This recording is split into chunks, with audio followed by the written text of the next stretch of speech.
সময় বড় বিচিত্র প্রবঞ্চক। মহাকাল এই প্রবঞ্চককে বহু যত্নে লালন করেন। কেন জানেন? পিতৃব্য।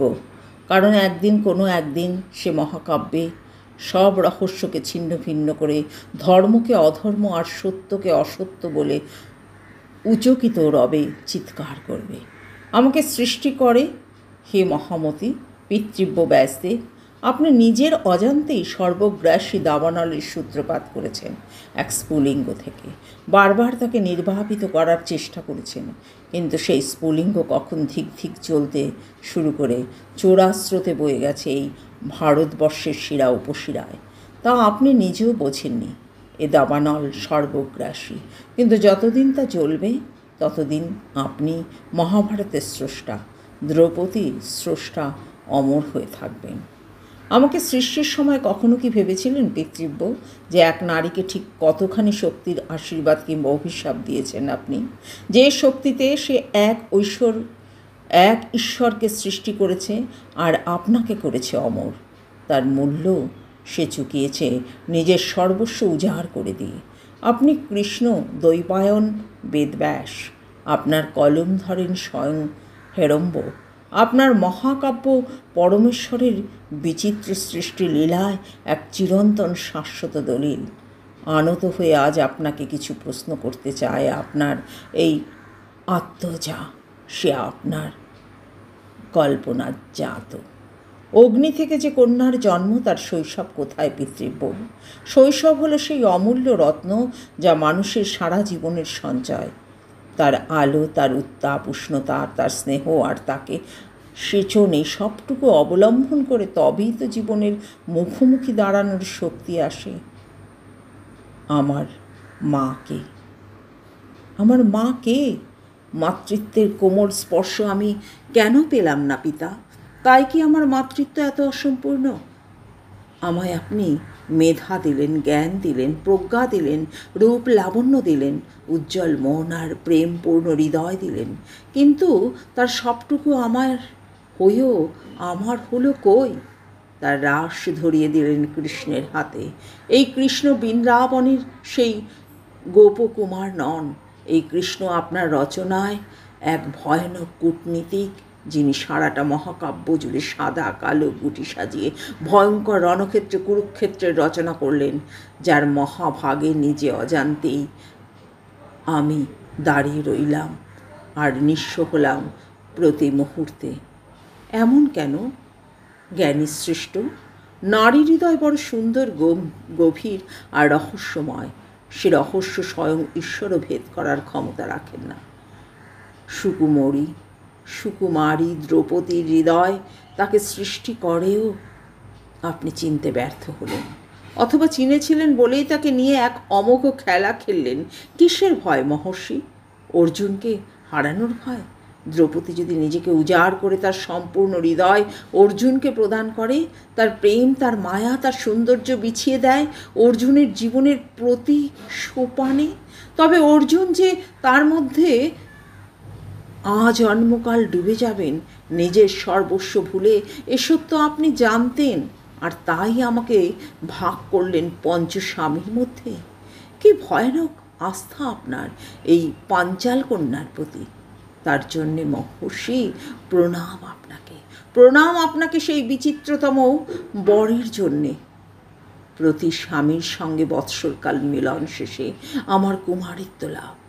নারী দেহকে কত সহজ করে নেওয়া যেতে পারে, আর নারী মনকে তার মিলনের সুখ স্মৃতি থেকে কি অবলীলায় বিস্মিত করা যায়, এ তো তারই জ্বলন্ত উদাহরণ।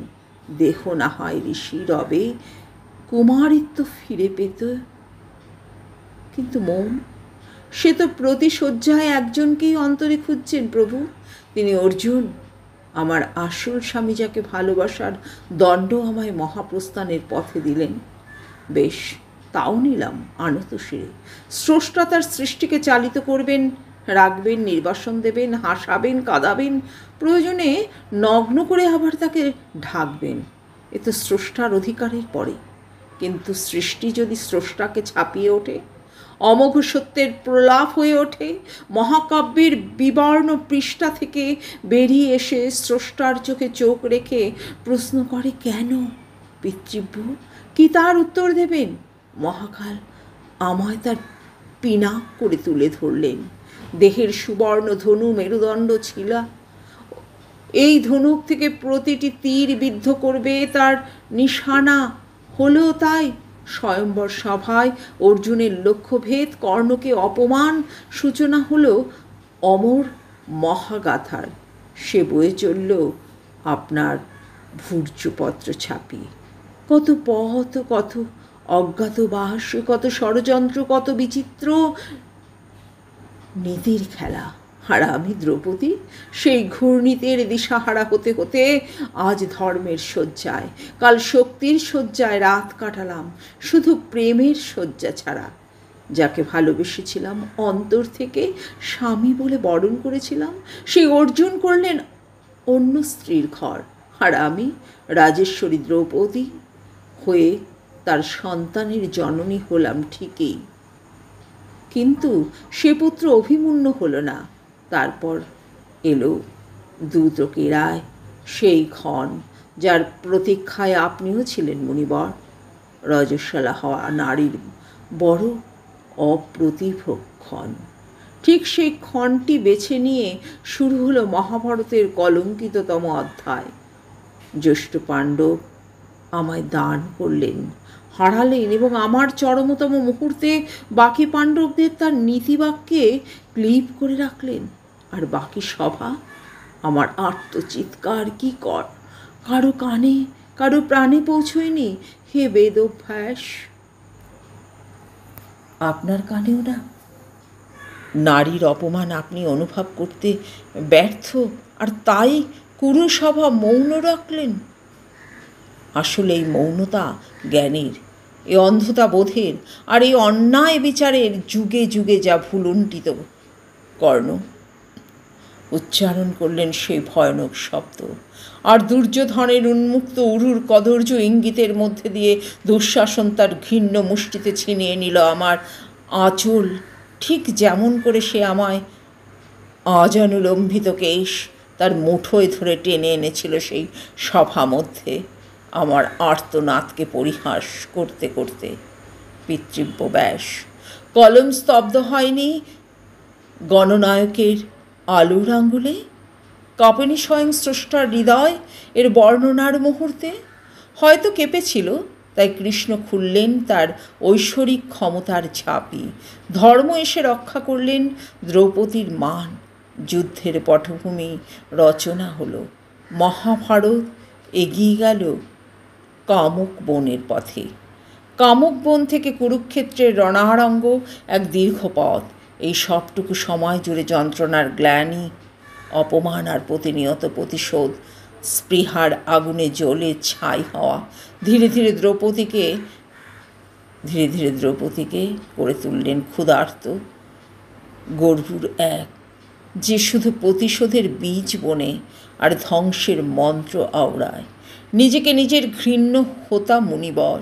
বুঝতাম কোনো সর্বনাশের দিকে এগিয়ে চলেছে নিজের জেদে, অথবা এগিয়ে নিয়ে চলেছে মহাকাব্যের সার্থক করে তুলতে। অবশেষে পঞ্চজনের ফু পড়ল। যুদ্ধ, ধর্মযুদ্ধ, অধর্মের খেলা শেষে দেখা গেল সকলেই পরাজিত। কেউ দেহে, কেউ মনে জয়ী হলেন শুধু আপনি আর আপনার বাসুদেব, পরম সখা আমার, পরম আশ্রয়।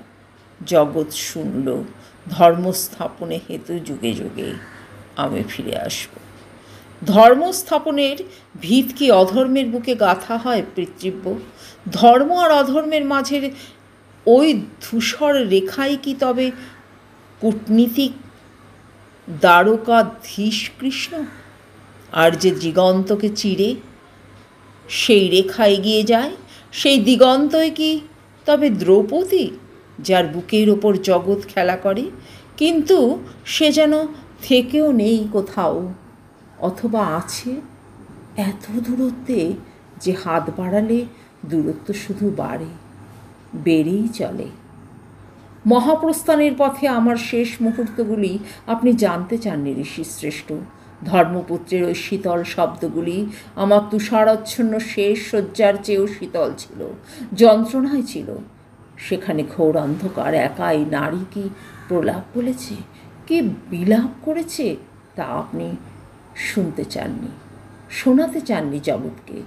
ধর্মপুত্র সশরীরে স্বর্গে যাবেন, তার প্রস্তুতি কি কম প্রস্তুতি? দ্রৌপদীর গল্প তো শেষ, তার প্রয়োজন শেষ চেয়ে। ভালোই করেছেন জ্যেষ্ঠ তাঁত, তারপরের গল্প দ্রৌপদী নিজেই বলবে। যুগে যুগে শুধু পর পুরুষের সম্ভাবামী হবেন না, দ্রৌপদীও হবে। আমার কোনো মৃত্যু নেই মহর্ষি বেদব্যাস, আমি অনন্তকাল জেগে থাকব এই ভারতবর্ষের বুকে। বিনিদ্র আপনার সৃষ্ট দ্রৌপদী তার অপমান ঢাকতে নিজের উন্মুক্ত কেশ মুখ ঢেকে বিলাপ করেছিল বনের পথে যেতে যেতে। কিন্তু যে দ্রৌপদী নিজেই নিজের গল্প লেখে, সে কখনো বিলাপ করবে না। সে নিজের হাতে উপড়ে নেবে দুঃশাসনের হৃৎপিণ্ড, বিচার করবে তার সমস্ত অপমানের লাঞ্ছনা, উপেক্ষার উপহাসে। নারীত্বের মান স্থাপনের জন্য দ্রৌপদী নামের এক তীব্র চিৎকার যুগে যুগে জেগে উঠবে মহাকালের অগ্নি থেকে মহর্ষি। আপনিও জেগে থাকুন নতুন মহাকাব্য রচনার সেই পরম মুহূর্তের অপেক্ষায়, যার কলম ধরবেন স্বয়ং মহাকালী, মহাকালীর হৃদয় কমলে বসে। সময় আসছে মহর্ষি, সময় আসছে।